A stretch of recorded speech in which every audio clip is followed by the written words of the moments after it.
Kev Adams, c'est l'invité de BFM Lyon ce soir. Bonsoir Kev. Bonsoir, merci beaucoup de me recevoir, ça fait plaisir d'être sur BFM. C'est un plaisir de vous avoir sur BFM Lyon. Vous êtes en rodage en ce moment avec votre nouveau spectacle Miroir, théâtre comédie Odéon. Jusqu'à ce week-end, Lyon, c'est le passage obligé quand on teste un nouveau spectacle? Ouais, et puis c'est une ville qui est faite de comédie. Les plus grands humoristes viennent de Lyon, je pense à Florence Foresti notamment. Donc c'est un immense bonheur d'être ici. À chaque fois, quand j'écris un nouveau spectacle, c'est un passage obligatoire et important. Les Lyonnais ont un goût vraiment sélectif en termes d'humour, et donc moi je suis trop content. On a la réputation d'être un public effectivement assez compliqué à convaincre, mais une fois qu'on est convaincu, qu'on a adopté, c'est gagné. Ah bah ça c'est vrai. Mais en même temps c'est un peu le cas de tout le public. Hein. Une fois qu'ils sont contents, ils sont contents. Mais ouais non, c'est vrai que c'est un peu plus dur de faire rire à Lyon. Vous avez ce sentiment-là? Ouais, pas plus dur, pas moins dur. C'est un public qui a une vraie exigence, qui est un peu moins ce côté méfiant qu'on peut trouver à Paris par exemple, le côté un peu alors vas-y, alors fais-nous rire, alors qu'est-ce qu'il va nous proposer celui-ci.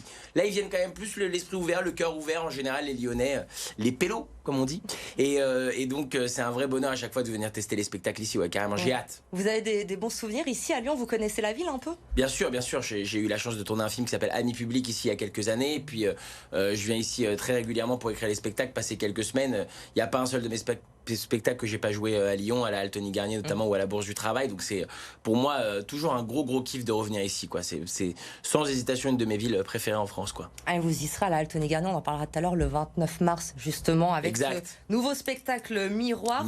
On a du mal à l'imaginer, mais vous avez du mal à vous regarder dans une glace, c'est pour ça que vous avez appelé ce spectacle comme ça. Ouais, tout à fait. Quand on voit le personnage à la télé, un peu partout, Kev Adams, on se dit non mais à quel moment il n'arrive pas à se regarder dans un miroir? Non mais en fait l'idée de ce spectacle c'est juste de dire que j'ai l'impression qu'en fait il y a beaucoup de gens qui ont des a priori sur moi, c'est-à-dire que partout où je vais les gens ont une image préconçue. Alors parfois il y en a certains qui me disent ah ouais je te connais de l'époque de Soda, puis d'autres c'est Aladdin, puis d'autres c'est les sketchs, puis d'autres c'est... Et j'ai réalisé qu'en fait mon image m'appartient plus vraiment, et ça depuis très jeune. En fait j'ai commencé à faire ce métier quand j'avais 18 ans, et donc en fait aujourd'hui l'idée c'est un peu de me représenter aux gens dans ce spectacle, et surtout de leur dire qu'en fait tellement tout le monde a déjà une image préconçue sur moi, qu'elle soit positive ou négative, que parfois en fait je ne sais plus vraiment qui je suis, et donc j'essaie de me reposer cette question dans le miroir en fait. Ça vous fait du mal, ça vous avez du mal justement à voir comment les gens vous regardent? Non, puisque les gens sont assez cash en général quand je les croise, et pour la plupart, pour 98%, très gentils. Donc c'est toujours intéressant de discuter avec les gens et de comprendre un petit peu ce qu'ils en pensent et ce qu'ils en disent. Mais c'est aussi intéressant de voir à quel point vous appartenez aux gens aussi un petit peu quand vous passez souvent à la télé ou au cinéma. Il y a ce côté un peu moi j'ai décidé que tu serais comme ça, et pour moi tu seras toujours comme ça, quoi, en fait. Et donc j'essaye d'expliquer ça dans le spectacle. Et puis évidemment on dévie sur plein d'autres sujets. Je parle des relations hommes-femmes bien sûr. Je parle du harcèlement scolaire qui je crois aujourd'hui est un sujet très important, et je pense que c'est important que des gens qui ont la chance de parler publiquement puissent s'exprimer là-dessus. Je parle évidemment d'écologie, de crise écologique, crise alimentaire, on est en plein dedans, et de notre époque plus généralement. On est dans une époque un peu de ouf quand même. Je pense que ça nous étonnerait plus que sur BFM vous disiez bon bah voilà, on a été attaqué par extraterrestres à la Pardieu à 14h.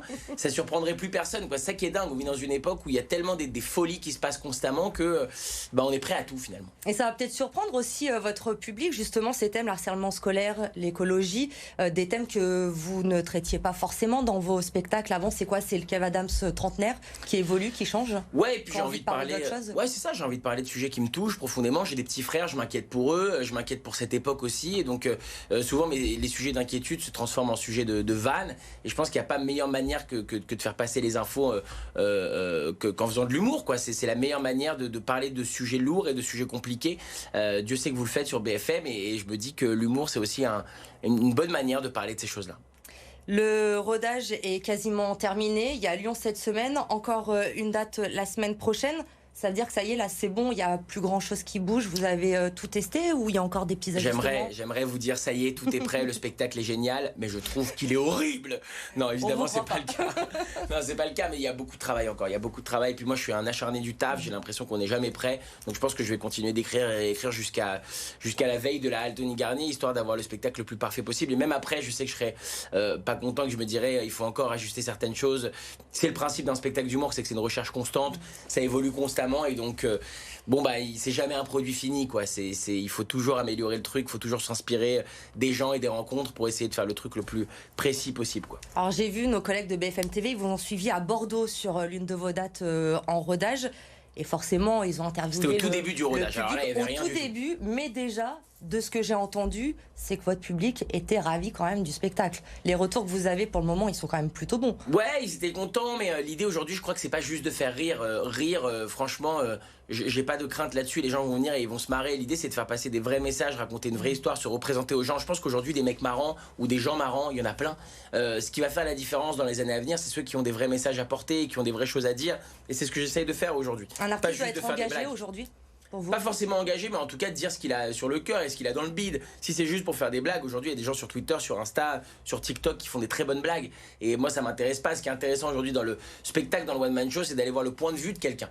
Alors pas forcément engagé politiquement ou religieusement ou peu importe, mais par contre avec un vrai point de vue. Et c'est ce point de vue là que je cherche aujourd'hui. Je cherche moins la blague que le point de vue et l'histoire intéressante à raconter. L'actualité aujourd'hui, on est sur une journée spéciale sur BFM Lyon, c'est la réforme des retraites, la mobilisation importante partout en France. Ce sont des sujets que vous pourriez traiter, ça ? C'est un sujet qui me touche particulièrement. J'ai fait un film cette année qui s'appelle Maison de retraite. On est en train de préparer la suite en ce moment. Je pense qu'il y a un problème de manière générale avec nos aînés dans ce pays, la manière dont ils sont traités, la manière dont ils sont laissés de côté parfois. Et malheureusement, cette réforme des retraites est directement liée à ça. C'est-à-dire qu'aujourd'hui, on dit aux Français, il va falloir travailler encore un peu plus tard, encore un peu plus. Et donc, finalement, se reposer encore un peu plus tard. Et donc, tous ces sujets-là sont liés, sont très compliqués. Moi, je ne donnerai pas d'avis là-dessus puisque je ne maîtrise pas bien le sujet pour m'exprimer là-dessus. Mais je crois qu'il y a un vrai sujet avec nos personnes âgées et qu'il est temps de le régler. Et c'est bien si ça doit se faire par le peuple, pour le peuple, eh bien allons-y. On l'a dit. Même si j'ai dû venir en voiture aujourd'hui. Vous n'avez pas pris le train, c'est pas très écolo ça justement. Pas de train, il n'y avait pas de train aujourd'hui pour venir, donc c'était soit pas de spectacle, soit pas de train. Bon, bah, vous êtes pardonné alors du coup pour la voiture. Vous nous le disiez, ça fait. Ça pourrait faire une news BFM TV ça. Kev Adams, son empreinte carbone délirante. Ah bah exactement, on le fait avec les joueurs de foot maintenant, donc pourquoi pas vous ? J'ai vu. Pourquoi pas vous ? 13 ans que vous êtes sur le devant de la scène, vous l'avez dit, on vous a vu grandir, vous avez grandi avec le public. 31 ans aujourd'hui, seulement c'est encore jeune. On parle beaucoup, j'ai lu à chaque fois que vous sortez un nouveau spectacle, on dit c'est le spectacle de la maturité. Les gens adorent dire ça. Kev Adams est mature aujourd'hui. C'est un peu... Ouais, en même temps, écoutez, si ça leur permet de... Vous allez nous en faire combien de spectacle de la maturité ? Non, mais moi j'ai l'impression que le spectacle de la maturité, c'est plus le cas du tout. Le souci, c'est que les gens, on peut pas demander aux gens de voir tous les spectacles et de suivre tout ce qui se passe. Il y a tellement de propositions aujourd'hui, il y a tellement d'artistes. Je crois qu'aujourd'hui, ce qu'il faut, c'est juste parler avec ses tripes, dire les choses qu'on a envie de faire. Moi, je suis en sursis dans ce métier depuis 10 ans. Quand j'ai démarré, j'avais 18 ans. On m'a dit, toi, t'es le boys band de l'humour. Dans 2 ans, c'est terminé. Ça fait 13 ans que j'ai la chance de vivre de ce métier. Ça fait 13 ans que j'ai la chance de m'exprimer sur scène ou au cinéma. Pour moi, c'est une chance incroyable. Je prends la chance comme elle vient. Après, ce que les gens en disent, c'est presque un autre souci. C'est presque pas mon problème. Moi, ce qui m'intéresse, c'est qu'est-ce que je propose artistiquement aujourd'hui, que ce soit au cinéma ou sur scène. Et j'ai envie que ça soit le plus qualitatif possible. Et évidemment, plus je grandis, plus je vieillis, plus d'autres sujets me touchent. Et j'essaye de les exprimer sur scène avec humour. Voilà, tout simplement. Après, est-ce que c'est le spectacle de la maturité ? Venez voir par vous-même et jugez par vous-même. Le rendez-vous est pris. Du coup, le 29 mars, faites patient, parce que là, Odéon, c'est terminé. C'est complet. C'est complet cette semaine. Avant de se quitter, on parlait de Lyon au début. Vous m'avez dit que vous aimiez cette ville, que j'aime les pélos. Était bien, que vous aimiez les pélos. Je vais vous poser quelques questions sur Lyon pour voir si on peut définitivement vous adopter ou pas. Avec plaisir, si vous êtes bon pour être un Lyonnais ou pas. Est-ce que vous avez déjà mangé une tarte à la praline ? Bien sûr, j'ai mangé une tarte à la praline. C'est très sucré, mais c'est très bon. Et j'ai déjà mangé une quenelle. Et il n'y a pas de double sens dans cette phrase. Est-ce que vous avez déjà fait un selfie avec les girafes de la Tête d'Or ? Non, ça j'ai pas fait. Bon, eh ben, il faut aller le faire. Je vais le faire, ok. Déjeuner dans un bouchon lyonnais ? Bien sûr, non mais ça c'est la base. Monter à et manger même une salade lyonnaise même. Monter à Fourvière pour admirer la vue et voir le Mont Blanc ? Ça c'est fantastique. Ouais. Fantastique, je l'ai fait effectivement. Est-ce que vous avez fait un tour au Halles Bocuse pour acheter un camembert de la mère Richard ? En fait, moi j'adore les halles. Je trouve ça fantastique. Je peux acheter tout et n'importe quoi. C'est-à-dire que je suis un fan de bouffe. Je pense que ce que j'aime encore plus avant l'humour, c'est la bouffe. Donc les halles, évidemment, les halles Bocuse, c'est quel endroit extraordinaire, quoi. Des fois, j'y vais, j'achète énormément de nourriture et j'ai même pas faim, quoi. C'est juste pour le kiff, quoi. Mon objet, quand on va aux halles, on a envie de tout acheter. Ah, c'est dingue. Est-ce que vous avez déjà vu un match de l'Olympique Lyonnais ? Évidemment, l'OL. Comment rater ça ? Bien sûr. Est-ce que vous avez fait du vélo sur les quais du Rhône ? Vous savez qu'on est une ville écolo maintenant. Bien sûr, bien sûr. Ah bah moi, j'aime beaucoup le fait que vous soyez une ville écolo. Je comprends juste pas ces cyclistes qui passent au feu rouge à 45 km/h en se disant, de toute façon, les feux rouges, c'est pas pour nous.